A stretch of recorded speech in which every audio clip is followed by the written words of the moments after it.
The Adventure of the Abbey Grange by Sir Arthur Conan Doyle. Read by Mark Young. It was on a bitterly cold and frosty morning, towards the end of the winter of 1897, that I was awakened by a tugging at my shoulder. It was Holmes. The candle in his hand shone upon his eager, stooping face, and told me at a glance that something was amiss. "Come, Watson, come," he cried. "The game is afoot. Not a word. Into your clothes and come." 10 minutes later, we were both in a cab, and rattling through the silent streets on our way to Charing Cross Station. The first faint winter's dawn was beginning to appear, and we could dimly see the occasional figure of an early workman as he passed us. Blurred and indistinct, in the opalescent London reek, Holmes nestled in silence into his heavy coat, and I was glad to do the same, for the air was most bitter, and neither of us had broken our fast.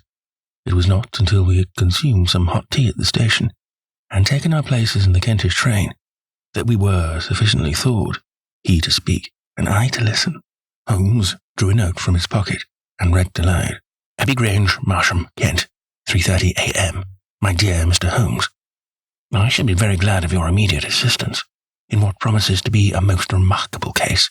It is something quite in your line, except for releasing the lady. I will see that everything is kept exactly as I have found it, but I beg you not to lose an instant, as it is difficult to leave Sir Eustace there. Yours faithfully, Stanley Hopkins." Hopkins has called me in 7 times, and on each occasion his summons has been entirely justified, said Holmes.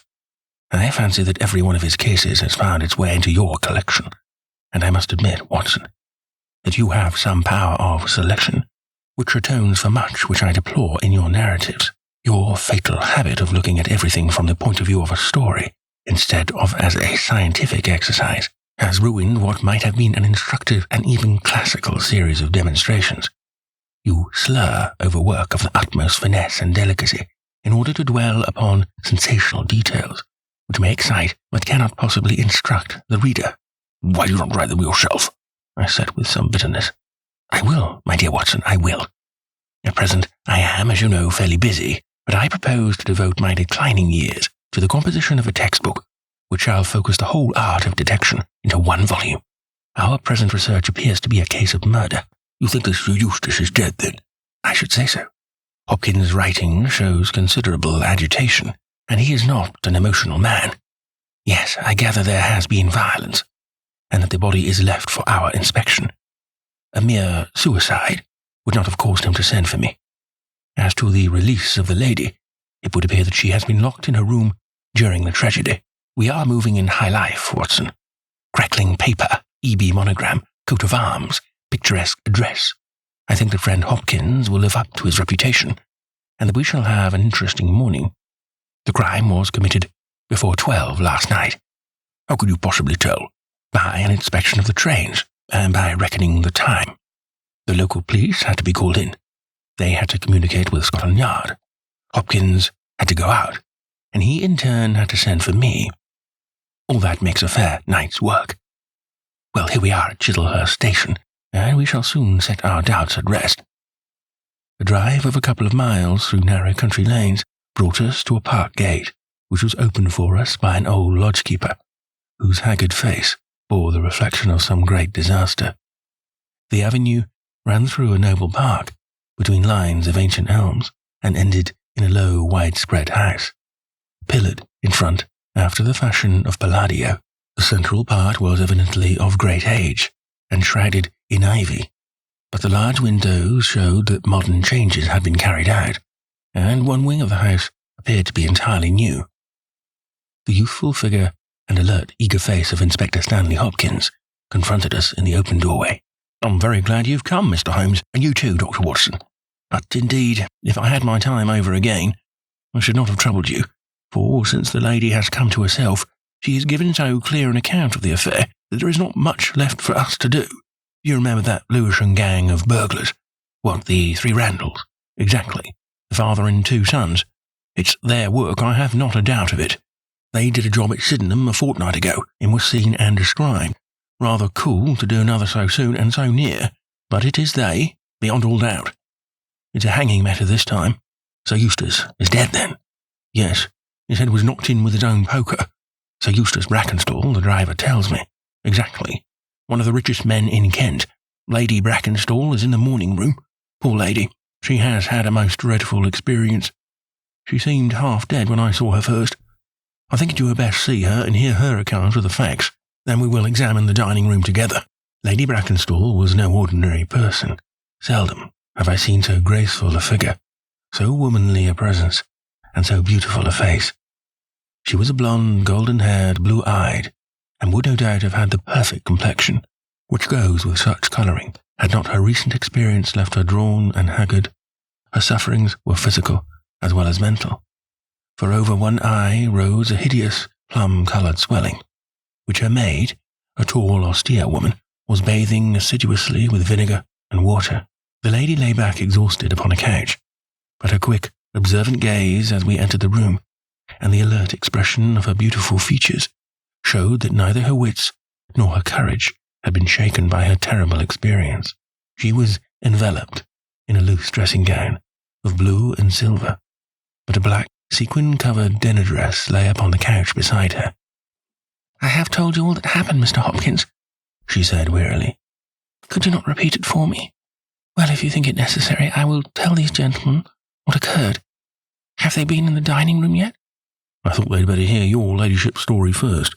"I shall be glad when you can arrange matters. It's horrible to me think of him still lying there." She shuddered and buried her face in her hands. As she did so, the loose gown fell back from her forearms. Holmes uttered an exclamation. "You have other injuries, madam. What is this?" Two vivid red spots stood out on one of the white, round limbs. She hastily covered it. "It is nothing. It has no connection with this hideous business tonight. If you and your friend will sit down, I will tell you all I can. I am the wife of Sir Eustace Brackenstall. I have been married about a year. I suppose that it is no use my attempting to conceal that our marriage has not been a happy one. I fear that all our neighbours would tell you that, even if I were to attempt to deny it. Perhaps the fault may be partly mine. I was brought up in the freer, less conventional atmosphere of South Australia, and this English life, with its proprieties and its primness, is not congenial to me. But the main reason lies in the one fact which is notorious to everyone, and that is Sir Eustace was a confirmed drunkard. To be with such a man for an hour is unpleasant. Can you imagine what it means for a sensitive and high-spirited woman to be tied to him for day and night? It is a sacrilege, a crime, a villainy, to hold that such a marriage is binding. I say that these monstrous laws of yours will bring a curse upon the land. God will not let such wickedness endure." For an instant, she sat up, her cheeks flushed, and her eyes blazing from under the terrible mark upon her brow. Then the strong, soothing hand of the austere maid drew her head down onto the cushion, and the wild anger died away into passionate sobbing. At last she continued, "I will tell you about last night. You are aware, perhaps, that in this house all the servants sleep in the modern wing. This central block is made up of the dwelling rooms, with the kitchen behind and our bedroom above. My maid, Teresa, sleeps above my room. There is no one else, and no sound could alarm those who are in the farther wing. This must have been well known to the robbers, or they would not have acted as they did.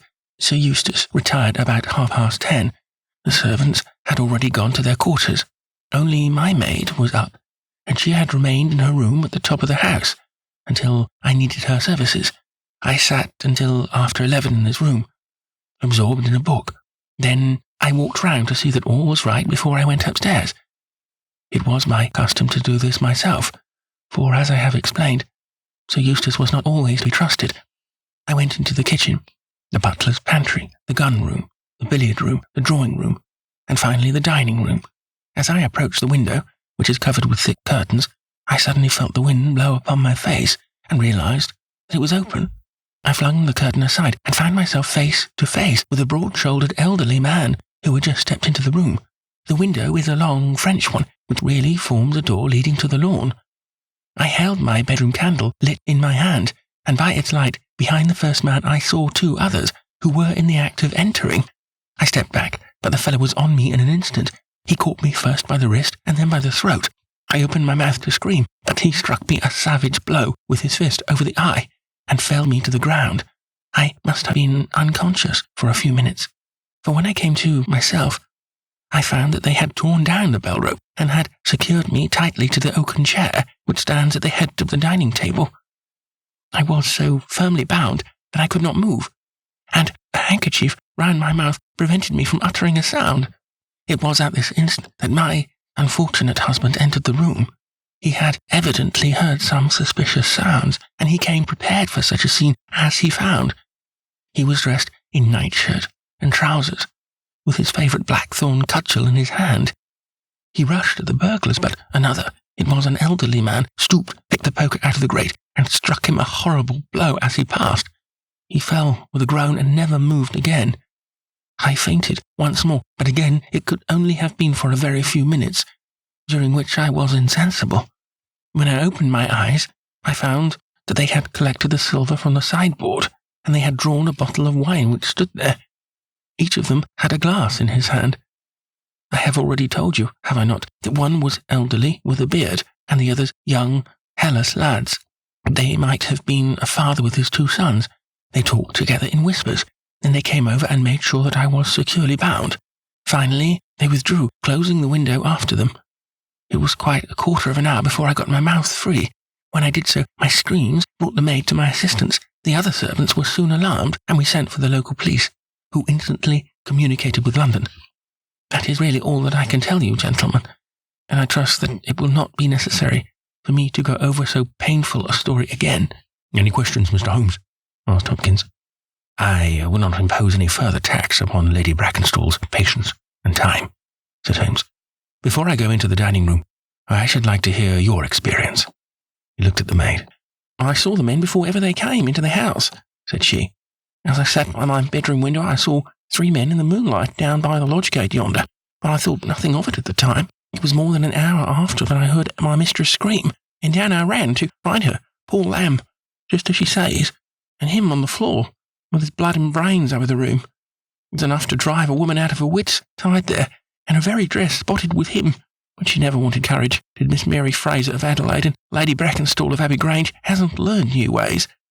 You've questioned her long enough for you, gentlemen. Now she's coming to her own room, just with her old Teresa, to get the rest that she badly needs.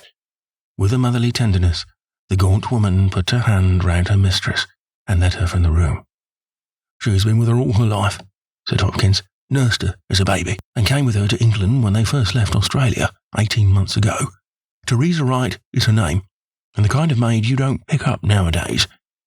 This way, Mr. Holmes, if you please. The keen interest had passed out of Holmes's expressive face, and I knew that with the mystery all the charm of the case had departed. There still remained an arrest to be effected. But what were these commonplace rogues that he should soil his hands with them? An abstruse and learned specialist who finds that he has been called in for a case of measles, but experiencing something of the annoyance which I read in my friend's eyes. Yet the scene in the dining room of the Abbey Grange was sufficiently strange to arrest his attention and to recall his waning interest. It was a very large and high chamber, with carved oak ceiling, oaken panelling, and a fine array of deer's heads and ancient weapons around the walls. At the farther end from the door was the high French window, of which we had heard. 3 smaller windows on the right-hand side filled the apartment with cold winter sunshine. On the left was a large, deep fireplace with a massive overhanging oak mantelpiece. Beside the fireplace was a heavy oaken chair with arms and crossbars at the bottom. In and out through the open woodwork was woven a crimson cord, which was secured at each side to the crosspiece below. In releasing the lady, the cord had been slipped off her, but the knots with which it had been secured still remained. These details only struck our attention afterwards, for our thoughts were entirely absorbed by the terrible object which lay upon the tiger-skin hearthrug in front of the fire. It was the body of a tall, well-made man, about 40 years of age. He lay upon his back, his face upturned, with his white teeth grinning through his short black beard. His 2 clenched hands were raised above his head, and a heavy blackthorn stick lay across them.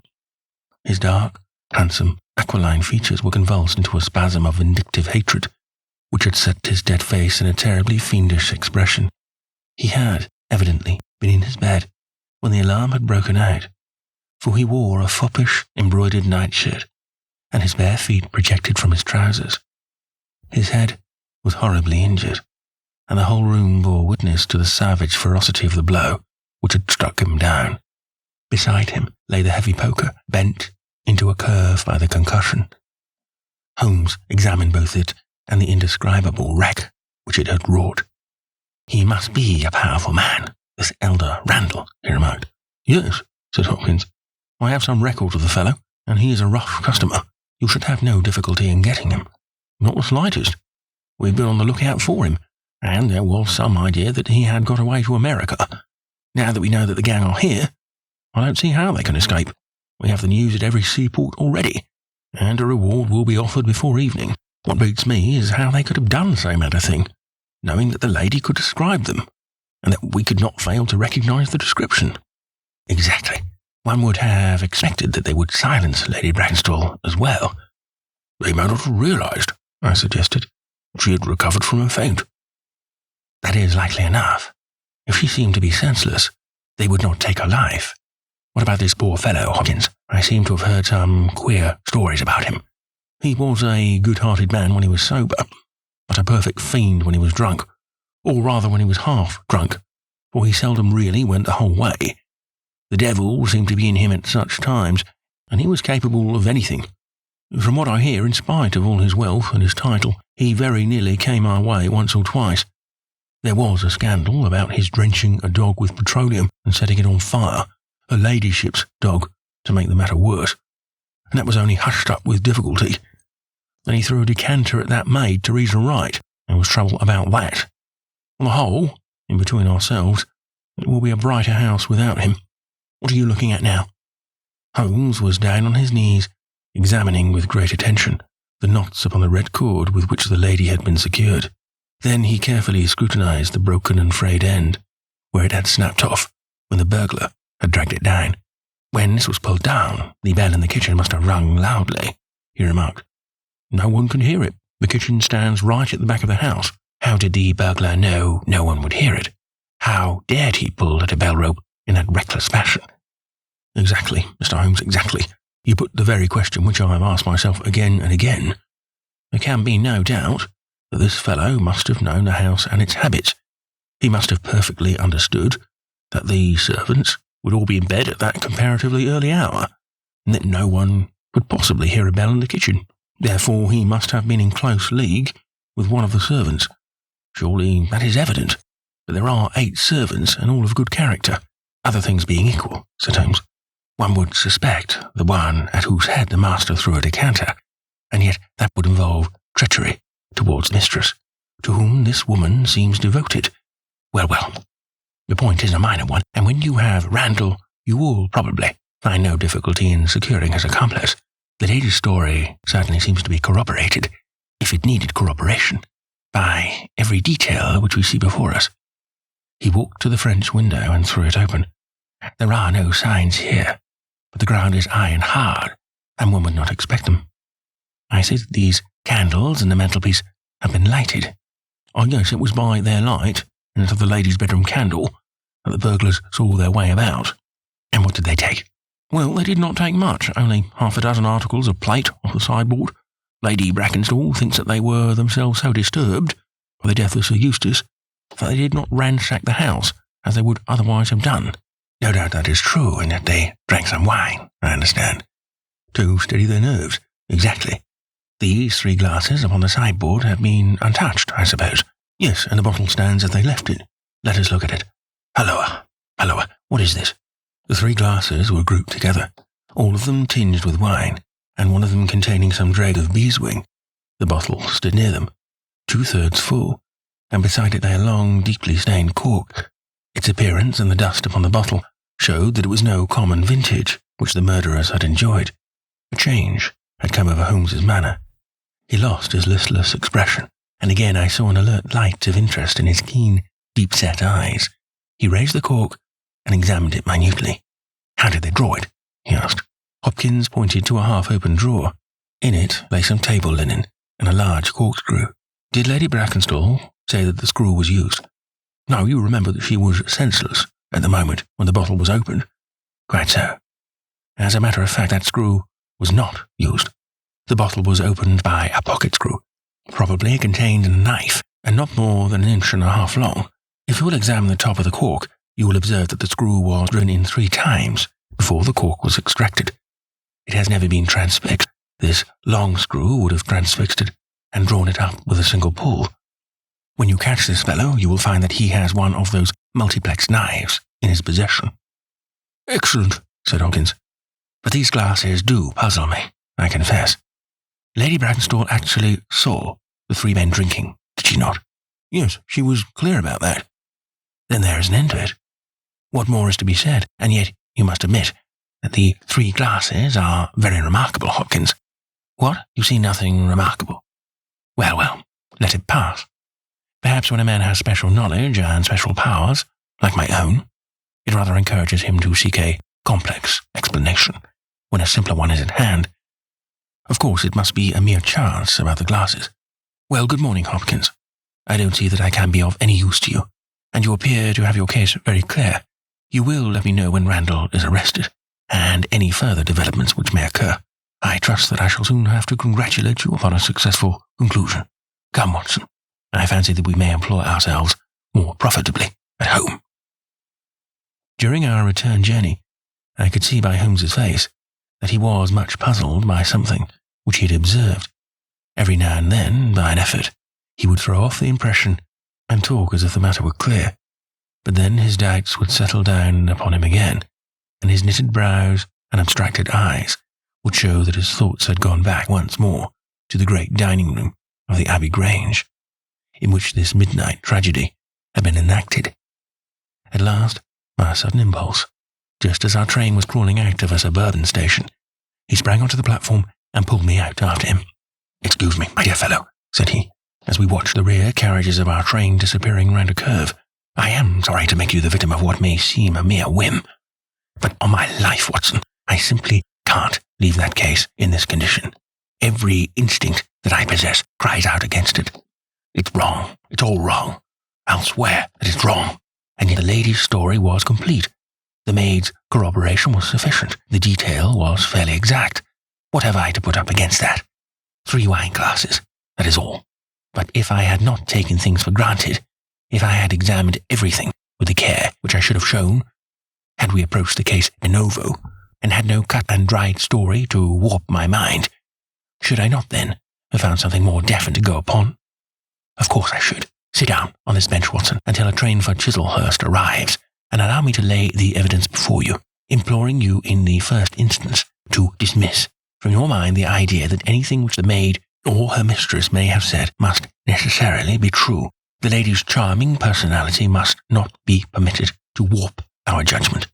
Surely, there are details in her story which, if we looked at in cold blood, would excite our suspicion. These burglars made a considerable haul at Sydenham a fortnight ago. Some account of them and of their appearance was in the papers, and would naturally occur to anyone who wished to invent a story in which imaginary robbers should play a part. As a matter of fact, burglars who have done a good stroke of business are, as a rule, only too glad to enjoy the proceeds in peace and quiet without embarking on another perilous undertaking. Again, it is unusual for burglars to operate at so early an hour. It is unusual for burglars to strike a lady to prevent her screaming, since one would imagine that was the sure way to make her scream. It is unusual for them to commit murder when their numbers are sufficient to overpower one man. It is unusual for them to be content with a limited plunder when there was much more within their reach. And finally, I should say that it was very unusual for such men to leave a bottle half empty. How do all these unusuals strike you, Watson? Their cumulative effect is certainly considerable, and each of them is quite possible in itself. The most unusual thing of all, as it seems to me, is that the lady should be tied to the chair. Well, I am not so sure about that, Watson, for it is evident that they must either kill her, or else secure her, in such a way that she should not give immediate notice of their escape. But at any rate, I have shown, have I not, that there is a certain element of improbability about the lady's story.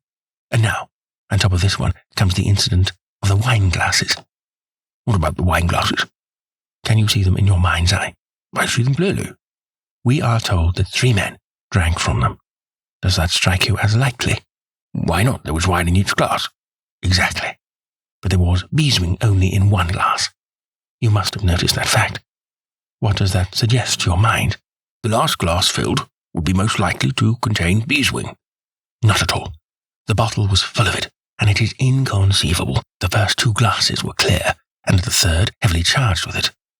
There are 2 possible explanations, and only 2. One is that after the second glass was filled, the bottle was violently agitated, and so the third glass received the beeswing. That does not appear probable.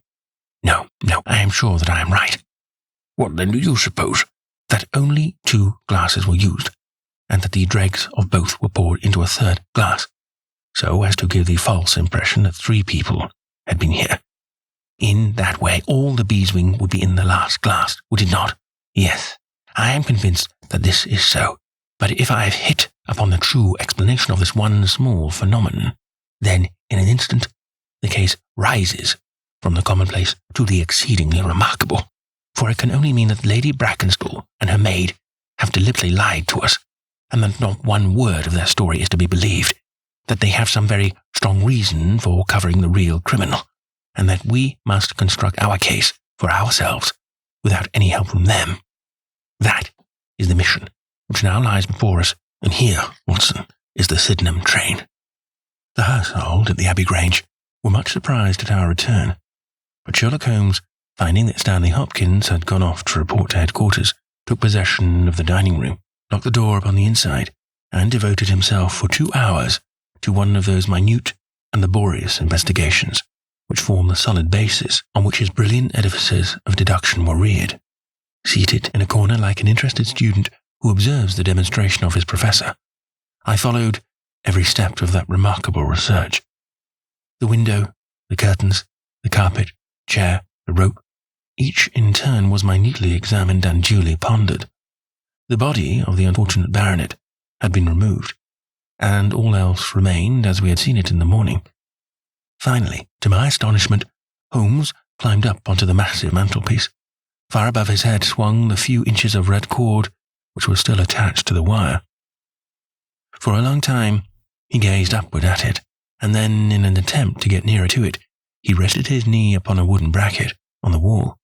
This brought his hand within a few inches of the broken end of the rope, but it was not this so much as the bracket itself which seemed to engage his attention. Finally, he sprang down with an ejaculation of satisfaction. "It's all right, Watson," said he. "We have got our case, one of the most remarkable in our collection. But, dear me, how slow-witted I have been, and how nearly I have committed the blunder of my lifetime. Now I think that with a few missing links, my chain is almost complete. You've got your man." "Man, Watson, man. Only one. But a very formidable person. Strong as a lion. Witness the blow that bent that poker. 6'3" in height, active as a squirrel, dexterous with his fingers, finally, remarkably quick-witted. For this whole ingenious story is of his concoction. Yes, Watson, we have come upon the handiwork of a very remarkable individual. And yet, in that bell rope, he has given us a clue which should not have left us a doubt." "Where was the clue?" "Well, if you were to pull down a bell rope, Watson, where would you expect it to break? Surely at the spot where it is attached to the wire. Why should it break 3 inches from the top, as this one has done?" "Because it is frayed there." "Exactly. This end, which we can examine, is frayed. He was cunning enough to do that with his knife, but the other end is not frayed. You could not observe that from here, but if you were on the mantelpiece, you would see that it is cut clean off, without any mark of fraying whatever. You can reconstruct what occurred. The man needed the rope. He would not tear it down for fear of giving the alarm by ringing the bell. What did he do? He sprang up on the mantelpiece. He could not quite reach it, put his knee on the bracket. You will see the impression in the dust, and so got his knife to bear upon the cord. I could not reach the place by at least 3 inches, from which I infer that he is at least 3 inches a bigger man than I. Look at that mark upon the seat of the oaken chair. What is it? Blood. Undoubtedly, it is blood. This alone puts the lady's story out of court. If she was seated on the chair when the crime was done, how comes that mark? No. She was placed in the chair after the death of her husband. I'll wager that the black dress shows a corresponding mark to this. We have not yet met our Waterloo, Watson, but this is our Marengo, for it begins in defeat and ends in victory. I should like now to have a few words with the nurse, Teresa. She must be wary for a while, if we are to get the information which we want. She was an interesting person, this stern Australian nurse, taciturn, suspicious, ungracious. It took some time before Holmes's pleasant manner and frank acceptance of all that she said thawed her into a corresponding amiability. She did not attempt to conceal her hatred for her late employer. Yes, sir, it is true that he threw the decanter at me. I heard him call my mistress a name, and I told him that he would not dare to speak so if her brother had been there. Then it was that he threw at me. He might have thrown a dozen if he had but left my bonny bird alone. He was forever ill-treating her, and she too proud to complain. She will not even tell me all that he has done to her. She never told me of those marks on her arm that you saw this morning, but I know very well that they came from a stab with a hatpin. The sly devil, God forgive me that I should speak of him so, now that he is dead, but a devil he was. If ever one walked the earth, he was all honey when first we met him, only 18 months ago, and we both feel as if it were 18 years. She had only just arrived in London. Yes, it was her first voyage. She had never been from home before. He won her with his title and his money and his false London ways. If she had made a mistake, she has paid for it, if ever a woman did. What month did we meet him? Well, I tell you, it was just after we arrived. We arrived in June, and it was July. They were married in January of last year. Yes, she is down in the morning room again, and I have no doubt she will see you. But you must not ask too much of her, for she has gone through all that flesh and blood will stand. Lady Brackenstall was reclining on the same couch, but looked brighter than before. The maid had entered with us, and began once more to ferment the bruise upon her mistress's brow. I hope, said the lady, that you have not come to cross-examine me again. No, Holmes answered, in his gentlest voice. I will not cause you any unnecessary trouble, Lady Brackenstall, and my whole desire is to make things easy for you. For I am convinced that you are a much-tried woman. If you will treat me as a friend and trust me, you may find that I will justify your trust. What do you want me to do? To tell me the truth. Mr. Holmes! No, Lady Brackenstall, it is no use. You may have heard of any little reputation which I possess. I will stake it all on the fact that your story is an absolute fabrication. Mistress and maid were both staring at Holmes with pale faces and frightened eyes. You are an impudent fellow, cried Teresa. Do you mean to say that my mistress has told a lie? Holmes rose from his chair. Have you nothing to tell me? I have told you everything. Think once more, Lady Brackenstall. Would it not be better to be frank? For an instant, there was hesitation in her beautiful face. Then some strong thought caused it to set like a mask. I have told you all I know. Holmes took his hat and shrugged his shoulders. I am sorry, he said, and without another word, we left the room and the house. There was a pond in the park, and to this my friend led the way. It was frozen over, but a single hole was left for the convenience of a solitary swan. Holmes gazed at it, and then passed on to the lodge gate. There he scribbled a short note for Stanley Hopkins, and left it with the lodge-keeper. It may be a hit, or it may be a miss, but we are bound to do something for friend Hopkins, just to justify this second visit, said he. I will not quite take him into my confidence yet. I think our next scene of operations must be the shipping office of the Adelaide-Southampton line. It stands at the end of Pall Mall, if I remember right. There is a second line of steamers which connect South Australia with England, but we will draw the larger cover first. Holmes' card sent in to the manager ensured instant attention, and he was not long in acquiring all the information he needed. In June of 1895, only one of their line had reached a home port. It was the Rock of Gibraltar, their largest and best boat. A reference to the passenger list showed that Miss Fraser of Adelaide, with her maid, had made the voyage in her. The boat was now somewhere south of the Suez Canal on her way to Australia. Her officers were the same as in 1895, with one exception. The first officer, Mr. Jack Crocker, had been made a captain and was to take charge of their new ship, the Bass Rock, sailing in 2 days' time from Southampton. He lived at Sydenham, but he was likely to be in that morning for instructions, if we cared to wait for him. No, Mr. Holmes had no desire to see him, but would be glad to know more about his record and his character. His record was magnificent. There was not an officer in the fleet to touch him. As to his character, he was reliable on duty, but a wild, desperate fellow off the deck of his ship, hot-headed, excitable, but loyal, honest, and kind-hearted. That was the pith of the information with which Holmes left the office of the Adelaide Southampton Company. Thence he drove to Scotland Yard, but instead of entering, he sat in his cab with his brows drawn down, lost in profound thought. Finally, he drove round to the Charing Cross Telegraph Office, sent off a message, and then at last we made for Baker Street once more. "No, I couldn't do it, Watson," said he, as we re-entered our room. "Once that warrant was made out, nothing on earth would save him. Once or twice in my career, I feel that I have done more real harm by my discovery of the criminal than ever he had done by his crime. I have learned caution now, and I'd rather play tricks with the law of England than with my own conscience. Let us know a little more before we act." Before evening, we had a visit from Inspector Stanley Hopkins. Things were not going very well with him. "I believe that you are a wizard, Mr. Holmes. I really do sometimes think that you have powers that are not human. Now, how on earth could you know that the stolen silver was at the bottom of that pond?" "I didn't know it." "But you told me to examine it." "You got it, then?" "Yes, I got it." "I am very glad if I have helped you. But you haven't helped me. You've made the affair far more difficult. What sort of burglars are they who steal silver and then throw it into the nearest pond?" It was certainly rather eccentric behaviour. I was merely going on the idea that if the silver had been taken by persons who did not want it, who merely took it for a blind, as it were, then they would naturally be anxious to get rid of it. Why should such an idea cross your mind? Well, I thought it was possible. When they came through the French window, there was the pond with one tempting little hole in the ice, right in front of their noses. Could there be a better hiding place?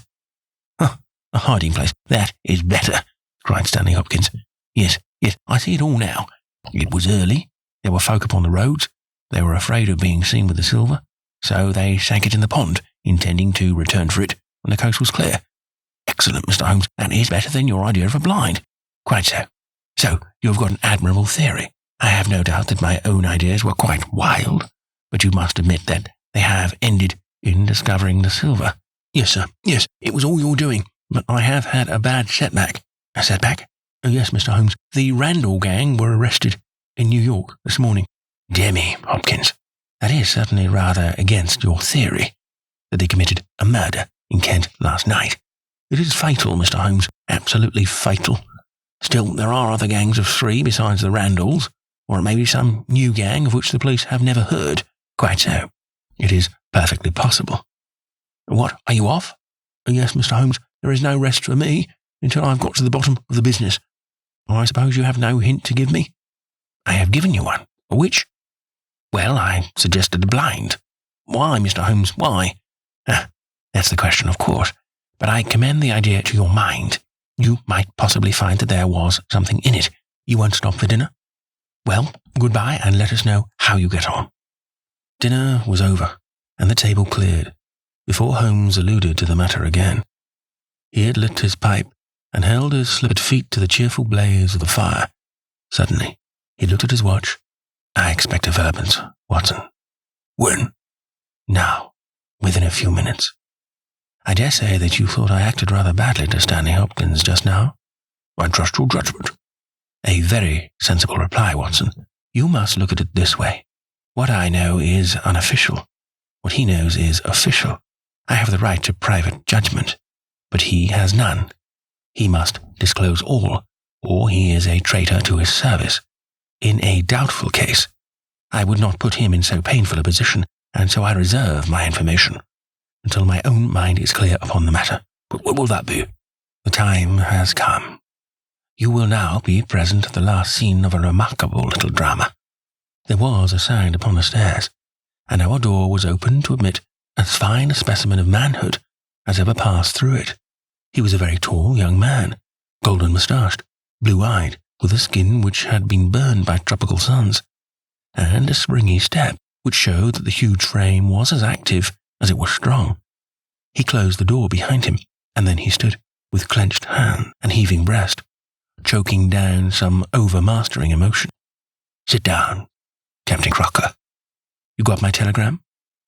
Our visitor sank into an armchair, and looked from one to the other of us with questioning eyes. I got your telegram, and I came at the hour you said. I heard that you had been down to the office. There was no getting away from you. Let's hear the worst. What are you going to do with me? Arrest me? Speak out, man. You can't sit there and play with me like a cat with a mouse. Give them a cigar, said Holmes. Bite on that, Captain Crocker, and don't let your nerves run away with you. I should not sit here smoking with you if I thought that you were a common criminal. You may be sure of that. Be frank with me, and we may do some good. Play tricks with me, and I'll crush you. What do you wish me to do? To give me a true account of all that happened at the Abbey Grange last night. A true account, mind you, with nothing added and nothing taken off. I know so much already that if you go 1 inch off the straight, I'll blow this police whistle from my window, and the affair goes out of my hands forever. The sailor thought for a little. Then he struck his leg with his great sunburned hand. I'll chance it, he cried. I believe you are a man of your word, and a white man, and I'll tell you the whole story. But one thing I will say first, so far as I am concerned, I regret nothing and I fear nothing, and I would do it all again and be proud of the job. Damn the beast. If he had as many lives as a cat, he would owe them all to me. But it's the lady, Mary Fraser. For never will I call her by that accursed name when I think of getting her into trouble.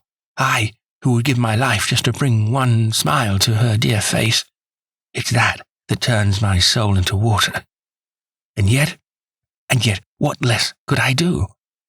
I'll tell you my story, gentlemen, and then I'll ask you, as man to man, what less could I do? I must go back a bit. You seem to know everything, so I expect that you know that I met her when she was a passenger, and I was first officer of the Rock of Gibraltar.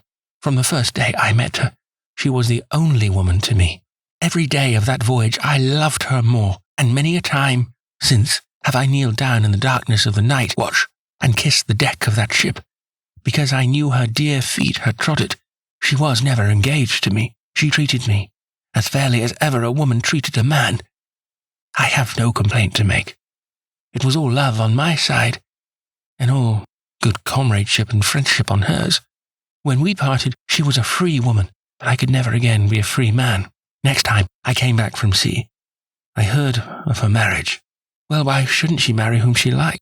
Title and money, who could carry them better than she? She was born, for all that, is beautiful and dainty. I don't grieve over her marriage. I was not such a selfish hound as that. I just rejoiced that good luck had come her way, and that she had not thrown herself away on a penniless sailor. That's how I loved Mary Fraser. But I never thought to see her again. But last voyage I was promoted, and the new boat was not yet launched, so I had to wait for a couple of months with my people at Sydenham. One day out, in a country lane, I met Teresa Wright, her old maid. She told me all about her, about him, and everything. I tell you, gentlemen, it nearly drove me mad. This drunken hound, that he should dare raise his hand to her, whose boots he was not worthy to lick. I met Teresa again. Then I met Mary herself, and met her again. Then she would meet me no more. But the other day, I had noticed that I was to start on my voyage within a week, and I determined that I would see her once before I left. Teresa was always my friend, for she loved Mary, and hated this villain almost as much as I did. From her, I learned the ways of the house. Mary used to sit up reading in her own little room downstairs. I crept round there last night and scratched at the window. At first, she would not open to me, but in her heart I know that now she loves me, and she could not leave me in the frosty night. She whispered to me to come round to the big front window, and I found it open before me, so as to let me into the dining room. Again, I heard from her own lips things that made my blood boil, and again I cursed this brute who mishandled the woman I loved. Well, gentlemen, I was standing with her just inside the window in all innocence, as God is my judge, when he rushed like a madman into the room, called her the vilest name that a man could use to a woman, and welted her across the face with the stick he had in his hand. I had sprung for the poker, and it was a fair fight between us. See here, on my arm, where his first blow fell. Then it was my turn, and I went through him, as if he had been a rotten pumpkin. Do you think I was sorry? Not I. It was his life or mine. But far more than that, it was his life or hers. For how could I leave her in the power of this madman? That was how I killed him. Was I wrong? Well, then, what would either of you gentlemen have done? If you had been in my position, she had screamed when he struck her, and that brought old Teresa down from the room above. There was a bottle of wine on the sideboard, and I opened it and poured a little between Mary's lips, for she was half dead with shock. Then I took a drop myself. Teresa was as cool as ice, and it was her plot as much as mine. We must make it appear that burglars had done the thing. Teresa kept on repeating our story to her mistress, while I swarmed up and cut the rope of the bell. Then I lashed her in her chair and frayed out the end of the rope to make it look natural, else they would wonder how in the world a burglar could have got up there to cut it. Then I gathered up a few plates and pots of silver to carry out the idea of the robbery, and there I left them, with orders to give the alarm when I had a quarter of an hour's start. I dropped the silver into the pond and made off for Sydenham, feeling that for once in my life I had done a real good night's work. And that's the truth, and the whole truth, Mr. Holmes, if it cost me my neck. Holmes smoked for some time in silence. Then he crossed the room and shook our visitor by the hand. "That's what I think," said he. "I know that every word is true, for you have hardly said a word which I did not know. No one but an acrobat or a sailor would have got up to that bell rope from the bracket, and no one but a sailor could have made the knots with which the cord was fastened to the chair. Only once had this lady been brought into contact with sailors, and that was on her voyage, and it was someone of her own class of life, since she was trying hard to shield him, and so showing that she loved him. You see how easy it was for me to lay my hands upon you, when once I had started upon the right trail. I thought the police never could have seen through our dodge, and the police haven't, nor will they, to the best of my belief. Now look here, Captain Crocker. This is a very serious matter, though I am willing to admit that you acted under the most extreme provocation to which any man could be subjected. I am not sure that in defense of your own life, your action will not be pronounced legitimate. However, that is for a British jury to decide. Meanwhile, I have so much sympathy for you that if you choose to disappear in the next 24 hours, I will promise you that no one will hinder you. And then it will all come out. Certainly, it will come out. The sailor flushed with anger. What sort of proposal is that to make a man? I know enough of law to understand that Mary would be held as accomplice. Do you think I would leave her alone to face the music while I slunk away? No, sir. Let them do their worst upon me. But for heaven's sake, Mr. Holmes, find some way of keeping my poor Mary out of the courts. Holmes, for a second time, held out his hand to the sailor. I was only testing you, and you ring true every time. Well, it is a great responsibility that I take upon myself, but I have given Hopkins an excellent hint, and if he can't avail himself of it, I can do no more. See here, Captain Crocker, we'll do this in due form of law. You are the prisoner. Watson, you are a British jury, and I never met a man who was more eminently fitted to represent one. I am the judge. Now, gentlemen of the jury, you have heard the evidence. Do you find the prisoner guilty or not guilty? Not guilty, my lord, said I. Vox populi, vox Dei. You are acquitted, Captain Crocker. So long as the law does not find some other victim, you are safe from me. Come back to this lady in a year, and may her future and yours justify us in the judgment which we have pronounced this night.